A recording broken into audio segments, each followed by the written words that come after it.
Bonjour à tous. L'objectif de cette thèse est donc de comprendre les réponses des espèces dites semi-héliophiles à la dynamique de trouée. Alors tout d'abord, qu'est-ce qu'une espèce semi-héliophile? Une espèce semi-héliophile, c'est une espèce qui va être avantagée au détriment d'autres espèces à au moins l'un de ses stades de développement en raison d'une importante quantité lumineuse. Maintenant, qu'est-ce que les trouées?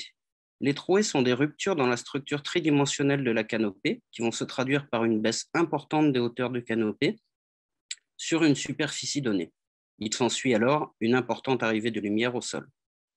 Cette thèse va regrouper tant des aspects fondamentaux, notamment lorsqu'on va chercher à connaître la réponse de nos espèces dites semi-héliophiles en termes de régénération, croissance et survie à de la dynamique de trouée en forêt naturelle, que des aspects plus appliqués dans la lignée directe de la gestion durable des forêts en Guyane et notamment dans le cadre de l'amélioration de la charte exploitation à faible impact, dont l'un des axes va être d'optimiser la régénération, la croissance et la survie de nos espèces dites semi-héliophiles après exploitation.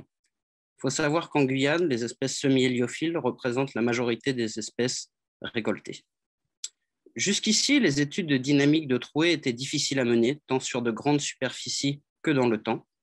Mais maintenant, grâce à l'outil LIDAR, qui a été un outil surtout utilisé concernant le LIDAR aéroporté pour de la topographie à l'origine, on va pouvoir avoir accès à une donnée qui est la hauteur de canopée sur de grandes superficies.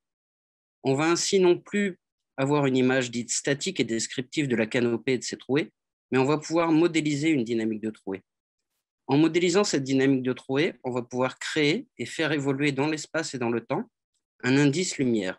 Cet indice lumière, nous allons l'intégrer dans des modèles de régénération, croissance et survie, et ce, afin de pouvoir comparer et tester différentes sorties en termes de croissance, régénération et survie, les différentes réponses de nos espèces semi-héliophiles, selon le type d'exploitation.